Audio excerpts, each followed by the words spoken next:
క్రీస్తునందు ప్రేమైన ప్రేమధార టీవీ వీక్షకులకు మన ప్రభువును రక్షకుడైన యేసుక్రీస్తు ఘనమైన నామంలో శుభములు తెలియజేస్తున్నాం. ఈనాటి మన ధ్యాన భాగంగా యెహోషువ గ్రంథము 15-16 అధ్యాయాలను ధ్యానించుకోబోతున్నాం. ఈ అధ్యాయాలలో యూదా వంశస్థుల గోత్రాలకు వారి వారి వంశముల చొప్పున చీట్ల ద్వారా వచ్చిన వాటాల వివరాలు చెప్పబడినట్లుగా చూస్తాం. 15వ అధ్యాయంలో యూదాకు వచ్చిన భూములను గూర్చి, 16వ అధ్యాయంలో ఎఫ్రాయిముకు వచ్చిన భూములను గూర్చి తెలుసుకుంటాం.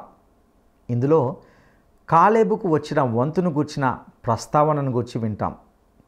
శత్రువులైన అనాకీలు ఉన్నప్పటికీ కాలేబుకు వారిని జయించగలననే విశ్వాసము మెండుగా ఉన్నట్లుగా చూస్తాం. యూదా గోత్రానికి వచ్చిన ప్రాంతమంతా వివరాలతో ఇందులో వ్రాయబడ్డాయి. అదేవిధంగా అనేక స్థలాల పేర్లు, పట్టణాల పేర్లు ఇందులో పేర్కొనబడ్డాయి. వాటి నేపథ్యాన్ని గూర్చి, అందలి అర్థాలను గూర్చి ఇందులో తెలుసుకుంటాం. 16వ అధ్యాయంలో ఎఫ్రాయిము గోత్రానికి భూములు పంచబడ్డట్లుగా చూడగలుగుతాం. ఇక సందేశాన్ని వినడానికి మనము సిద్ధపడదామా? ప్రియ శ్రోతలారా, దేవుని వాక్యానికి మీరంతా సిద్ధముగా ఉన్నారు గదూ.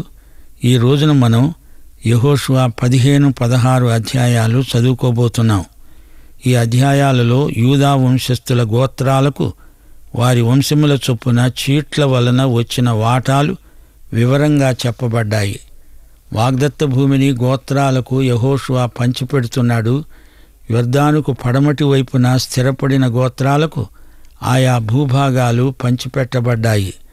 15వ అధ్యాయంలో యూదా గోత్రానికి వచ్చిన భూములు, 16వ అధ్యాయంలో ఎఫ్రాయిము భాగము, 17వ అధ్యాయం మనష్షే వాటా, 18-19 అధ్యాయాలు షిమ్యోను, జబులూను, ఇశ్శాఖారు, ఆషేరు, నఫ్తాలి, దాను గోత్రాలకు ఇవ్వబడిన భూములు. ఈ అధ్యాయాలలో పేర్లు మాత్రమే మీకు వినపడతాయి. ఈ పేర్లన్నీ ఇశ్రాయేలు జాతికి సంబంధించినవి. ఈ రోజున విశ్వాసులమైన మనకు ఈ పేర్లతో ఎక్కువ ప్రమేయం లేదు. అయినా మా శ్రోతలు ఎవరికి వారే ఈ పేర్లన్నీ ఒకసారి చదువుకోవడం మంచిది. మేము ఈ అధ్యాయంలో ముఖ్యమైన వచనాలు మాత్రమే ఎత్తి చూపుతాము. ఇప్పుడు యెహోషువ 15వ అధ్యాయం 13-14 వచనాలు. యెహోవా యెహోషువకు ఇచ్చిన ఆజ్ఞ చొప్పున యూదా వంశస్థుల మధ్యను యెఫున్నె కుమారుడైన కాలేబునకు ఒక వంతు, అనగా అనాకీయుల వంశకర్త అయిన అర్బా యొక్క పట్టణమును ఇచ్చాడు. అది హెబ్రోను. అక్కడ నుండి కాలేబు అనాకు యొక్క 3 కుమారులైన పెషయి, అహీమాను, తల్మయి అనే అనాకీయుల వంశీయులను వెళ్ళగొట్టి వారి దేశాలను స్వాధీనపరుచుకున్నాడు.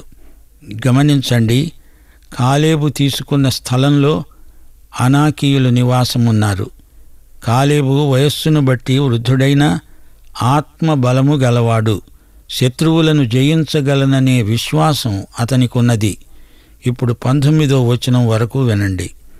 అక్కడ నుండి కాలేబు దెబీరు నివాసుల మీదికి పోయాడు. అంతకుముందు దెబీరు పేరు కిరియత్సేఫెరు. కాలేబు కిరియత్సేఫెరును పట్టుకొని దానిని కొల్లపెట్టిన వానికి నా కుమార్తె అయిన అక్సాను ఇచ్చి పెళ్లి చేస్తాను అని చెప్పాడు. కాలేబు సహోదరుడు కనజు కుమారుడు అయిన ఒత్నీయేలు కిరియత్సేఫెరును పట్టుకున్నాడు. గనుక అతడు తన కుమార్తె అయిన అక్సాను అతనికిచ్చి పెళ్లి చేశాడు.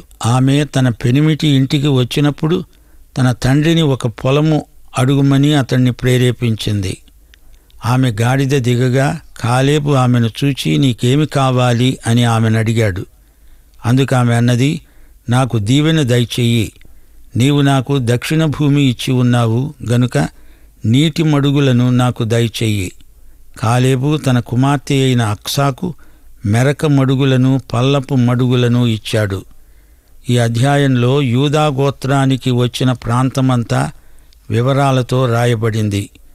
పట్టణాల పేర్లు కూడా రాసి ఉన్నాయి. ఈ పేర్లన్నిటినీ ఈ రోజున గుర్తుపట్టడం కష్టం. ఈ అధ్యాయంలో ఒత్నీయేలు పేరు వచ్చింది. యెహోషువ చనిపోయాక ఒత్నీయేలు ప్రథమ న్యాయాధిపతి అయ్యాడు. న్యాయాధిపతులు 1వ అధ్యాయం 13వ వచనంలో ఒత్నీయేలు అక్సా వృత్తాంతం తిరిగి చెప్పబడింది. న్యాయాధిపతులు 3వ అధ్యాయం 9వ వచనంలో చెప్పబడినట్లు ఇశ్రాయేలీయులు యెహోవాకు మొర్రపెట్టగా యెహోవా కాలేబు తమ్ముడైన కనజు యొక్క కుమారుడైన ఒత్నీయేలును రక్షకునిగా ఇశ్రాయేలీయుల కొరకు నియమించి వారిని రక్షించాడు. యెహోవా ఆత్మ అతని మీదికి వచ్చినందున అతడు ఇశ్రాయేలీయులకు న్యాయాధిపతి అయ్యాడు. 40 సంవత్సరాలు అతడు నాయకుడై నడిపించాడు. అప్పుడు దేశము నెమ్మది పొందింది. కాలేబు అల్లుడైన ఒత్నీయేలు మొదటి న్యాయాధిపతి. అతడు ఆత్మపూర్ణుడు, మామను మించిన అల్లుడు. సోదరీ సోదరులారా, ఈ అధ్యాయంలో 63 వచనాలున్నాయి. అయితే ఎక్కువగా స్థలాల పేర్లే ఈ అధ్యాయాన్ని నింపివేశాయి. యూదాగోత్రపు ఎల్లలు మొదట పేర్కొనబడ్డాయి. యెహోషువ గొప్ప రాజనీతి చతురుడు. ఈ భూములను పంచి ఇవ్వడంలో ఒక రహస్యముంది. ఎక్కడికక్కడే స్థానిక శత్రువులను వారే పోరాడి గెలువగలరు. కాలేబు చూడండి, స్థానిక శత్రువులను అతడే గెలిచాడు. అతని అల్లుడు అతనికి తోడై ఉన్నాడు. ఈ అధ్యాయంలో 3వ వచనంలో అక్రబ్బీము ఎక్కే చోటికి దక్షిణముగా బయలుదేరి సీను వరకు పోయి కాదేషు బర్నియాకు దక్షిణముగా ఎక్కి సాగి అద్దారు ఎక్కి కర్కాయు అంటూ ఈ విధంగా ఎక్కడం, తిరగడం, మళ్ళడం, దిగడం ఇవన్నీ భూముల సరిహద్దుల వివరాలు. అక్రబ్బీము అంటే తేళ్లగుట్ట. అక్రబ్బీములో విపరీతంగా తేళ్లుంటాయి. కార్కాయు అనే స్థలం అరేబియాలో ఉంది. 7వ వచనంలో ఏన్ షేమెషు అనగా సూర్యుని నీటి బుగ్గ అని అర్థం. ఇది యెరూషలేముకు 2 మైళ్ళ దూరంలో ఉంది. దీనిని అపొస్తలుల ఊట అంటారు. ఆ దగ్గరే ఏన్ రోగేలు ఉన్నది. దీనినే కన్యకల ఊట అని కూడా అంటారు. 8వ వచనంలో బెన్ హిన్నోము లోయ ఉన్నది. ఇక్కడ మొలెకు దేవతకు చిన్న పిల్లలను బలి అర్పించేవారు. ఈ లోయను నరకపు లోయ అని కూడా అంటారు. లూకాసు వార్త 12వ అధ్యాయం 5వ వచనం, ఎవనికి మీరు భయపడవలెనో మీకు తెలియచేస్తాను. చంపిన తరువాత నరకములో పడదోయ శక్తి గలవానికి భయపడండి అన్నాడు ప్రభువు. ఈ నరకానికి బెన్ హిన్నోము లోయ సంకేతం. ఈ విధంగా ఎన్నో స్థలాలు ఈ అధ్యాయంలో చెప్పబడ్డాయి. యూదాగోత్రానికి వచ్చిన స్థలాలు, పట్టణాలు ఎన్నెన్నో ఉన్నాయి. ఈ అధ్యాయం మొత్తంలో 2 ముఖ్య వ్యక్తులు కనపడుతున్నారు, కాలేబు, ఒత్నీయేలు.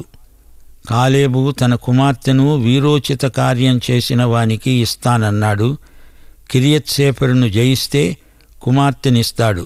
సౌలు కూడా ఇలాగే ప్రతిజ్ఞ చేశాడు. గొల్యాతును సంహరించిన వానికి కూతుర్ని ఇస్తానన్నాడు. యూదాకు వచ్చిన పట్టణాలు మొత్తం 125.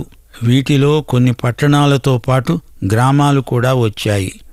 మొదటి పట్టణం కబ్సెయేలు, 38వ పట్టణం రిమ్మోను, 58వ పట్టణం మిస్పే, 100వ పట్టణం హెబ్రోను, 125వ పట్టణం ఎన్గెది. ఈ అధ్యాయంలో చివరి వచనంలో చెప్పబడిన మాట యెరూషలేములో నివసించిన యెబూసీయులను యూదా వంశస్థులు తోలివేయలేకపోయారు. గనుక యెబూసీయులు నేటి వరకు యెరూషలేములో యూదా వంశస్థుల మధ్య నివసిస్తున్నారు. సోదరీ సోదరులారా, యూదా ప్రాంతంలో కాలేబు కొంతవరకే జయించాడు. అయితే యూదా ప్రాంతం మొత్తం దావీదు కాలంలోనే జయించబడింది.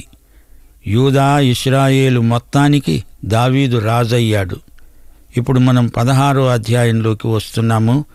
ఈ అధ్యాయంలో ఎఫ్రాయిము గోత్రానికి భూములు పంచబడ్డాయి. యాకోబు 12 కుమారుల్లో యోసేపు ఒకడు.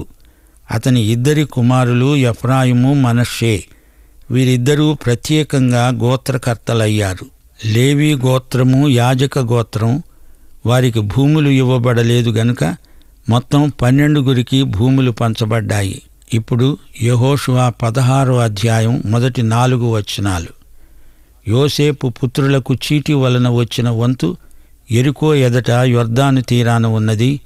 తూర్పున ఉన్న ఆ యెరికో ఏటి వెంబడిగా యెరికో నుండి బేతేలు మన్యదేశం వరకు అరణ్యం వ్యాపిస్తుంది.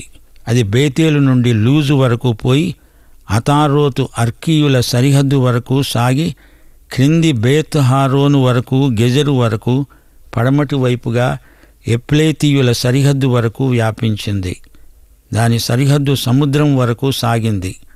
అక్కడ యోసేపు పుత్రులైన మనష్షే ఎఫ్రాయిములు స్వాస్థ్యములు పొందారు. ప్రియ శ్రోతలారా, గమనించండి, యోసేపు పేరు మీద గోత్రం లేదు. యోసేపు రాహేలుకు పుట్టిన వారిలో జ్యేష్ఠుడు గనుక అతనికి రెట్టింపు స్వాస్థ్యం వస్తుంది.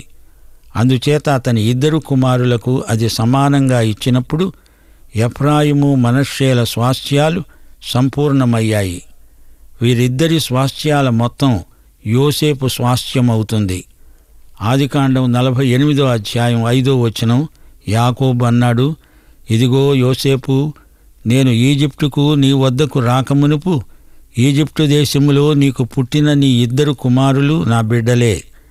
రూబేను షిమ్యోనుల వలె ఎఫ్రాయిము మనష్షే నా బిడ్డలై ఉంటారు. వారి తరువాత నీవు కన్న సంతానము నీదే. వారు తమ సహోదరుల స్వాస్థ్యములను బట్టి వారి పేర్ల చొప్పున పిలువబడతారు. ఉత్తరాదిన ఎక్కువ భూభాగము ఎఫ్రాయిము మనష్షేలకు వచ్చింది. వీరిద్దరి పేర్లు గోత్రకర్తల పేర్లలో చేర్చబడ్డాయి.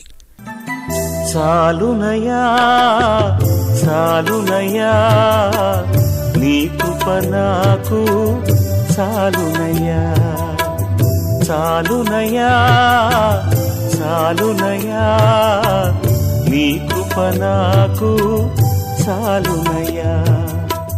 ప్రేమామయుడివై ప్రేమించావు, కరుణామయుడివై కరుణించావు.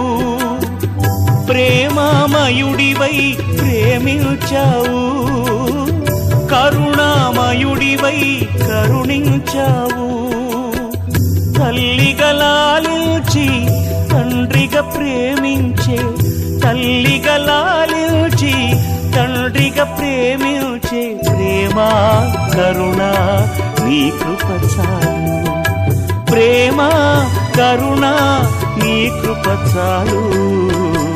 చాలునయా చాలునయా నీ కృప నాకు చాలునయా, నీ కృప నాకు చాలునయా.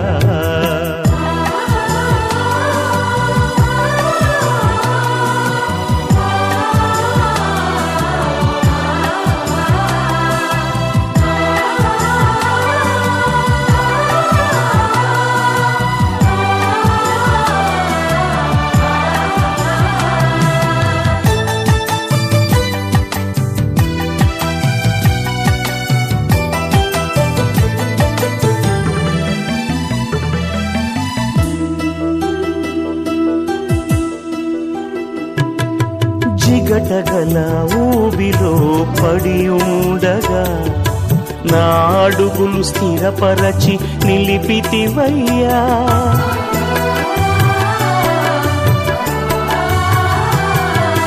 జిగటగల ఊబిలో పడి ఉండగా నా అడుగులు స్థిరపరచి నిలిపితివయ్యా. హిస్సోపుతో నన్ను కడుగుము యేసయ్యా, హిమము కంటెను తెల్లగా మార్చయ్యా. నీకేమి చెల్లితూ నా మంచి మెస్సియా, నా జీవితమంతా అర్పితు నీకయ్యా. ప్రేమ కరుణ నీ కృప చాలు, ప్రేమ కరుణ నీ కృప చాలు. చాలునయా చాలునయా నీ కృప నాకు చాలునయా, నీ కృప నాకు చాలునయా.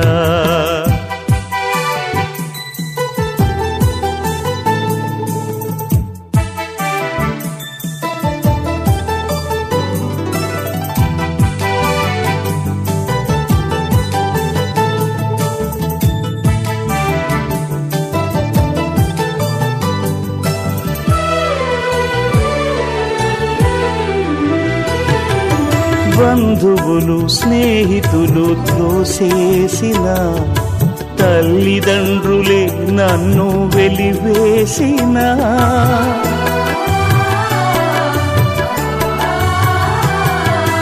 బంధువులు స్నేహితులు త్రోసేసిన, తల్లిదండ్రులే నన్ను వెలివేసిన, నన్ను నీవు విడువని లేదయ్యా, నిన్నగా ప్రేమించి రక్షించినావయ్యా, నీకేమి చెల్లితూ నా మంచి మెస్సీయా, నీ సాక్షిగా నేను ఇలా జీవితునయ్యా, ప్రేమ కరుణ నీ కృప చాలు, ప్రేమ కరుణ నీ కృప చాలు, చాలునయ్యా చాలునయ్యా, నీ కృప నాకు చాలునయ్యా, చాలునయ్యా చాలునయ్యా, నీ కృప నాకు చాలునయ్యా.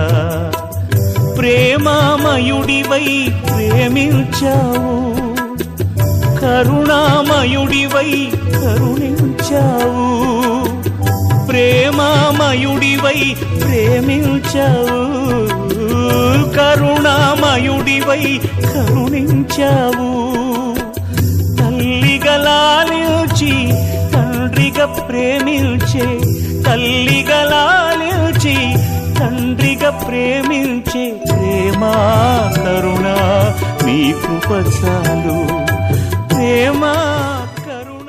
యెహోషువ 16వ అధ్యాయం 5వ వచనం నుండి, ఎఫ్రాయిమీయుల సరిహద్దు అనగా వారి వంశముల చొప్పున వారికి ఏర్పరచిన సరిహద్దు, వారి వారి వంశముల చొప్పున ఎఫ్రాయిమీయుల గోత్ర స్వాస్థ్యం, ఎఫ్రాయిమీయులకు అక్కడక్కడ ఇయ్యబడిన పట్టణములు పోగా, ఆ పట్టణములన్నీ వాటి గ్రామములు మనష్షేయుల స్వాస్థ్యంలో ఉన్నాయి. గెజరులో నివసించిన కనానీయుల దేశమును వారు స్వాధీనపరుచుకోలేదు. నేటి వరకు ఆ కనానీయులు ఎఫ్రాయిమీయుల మధ్య నివసిస్తూ పన్ను కట్టే దాసులై ఉన్నారు. ఎఫ్రాయిము సరిహద్దులు విన్నారు కదా. 15, 16 అధ్యాయాలలో పేర్కొనబడిన భూభాగాలు యూదులకు ఇశ్రాయేలీయులకు ఎంతో ఆసక్తి గొల్పుతాయి. అయితే విశ్వాసులమైన మనము ఈ పేర్లను బట్టి కంగారు పడనక్కర్లేదు. మనకు దేవుడు పరలోక స్వాస్థ్యమిచ్చాడు. పరలోక పట్టణము మనదే. ప్రభు అయిన యేసుక్రీస్తుతో ఆయన సంఘము ఆయనతో పాటు పరిపాలన చేస్తుంది. సంఘం యేసు ప్రభు యొక్క సజీవ శరీరమే. ఈ అధ్యాయాలలో అక్కడక్కడ కాలేబు పేరు వినబడుతూ వచ్చింది. ఈ పేరుకు అర్థం ఎప్పుడైనా ఆలోచించారా? కాలేబు అంటే కుక్క. ఎవరినైనా కుక్క అని పిలిస్తే అది మర్యాద కాదు. కానీ ఇతనికి అదే పేరు పెట్టబడింది. యెహోషువ, కాలేబు వీరిద్దరూ కాదేషు బర్నియా నుండి వేగు చూడడానికి కనాను దేశానికి వెళ్ళారు. వీరిద్దరూ తెచ్చిన నివేదిక విశ్వాస సహితమైనది, నిరీక్షణాత్మకమైనది. మిగతా 10 మంది కూడా నివేదికలు తెచ్చారు. అది విశ్వాసహీనమైన నివేదిక. వారి మాటల్లోనే వారి విశ్వాసము లేక అవిశ్వాసము తేటతెల్లమవుతుంది. మత్తయి సువార్త 12వ అధ్యాయం 36, 37 వచనాలు యేసు ప్రభు అన్నాడు, మనుషులు పలికే వ్యర్థమైన ప్రతి మాటను గూర్చి విమర్శ దినమున లెక్క చెప్పవలసి ఉంటుంది. నీ మాటలను బట్టి నీతిమంతుడవని తీర్పునొందుతావు, నీ మాటను బట్టే అపరాధివని తీర్పునొందుతావు. కాలేబు మాటల వలన అతడు నీతిమంతుడని రుజువైంది. దేవుని కృపను నిరర్థకము చేయకూడదు. ఏశావు తన జ్యేష్ఠత్వాన్ని నిర్లక్ష్యం చేసి తీరని ఆధ్యాత్మిక నష్టం కొని తెచ్చుకున్నాడు.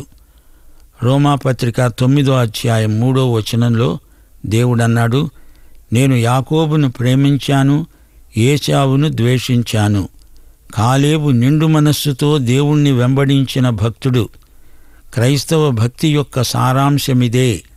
నిండు మనసుతో హృదయపూర్వకంగా నీ దేవుణ్ణి వెంబడించాలి. యేసును సన్నిహితంగా ఎరిగి ఉండాలి.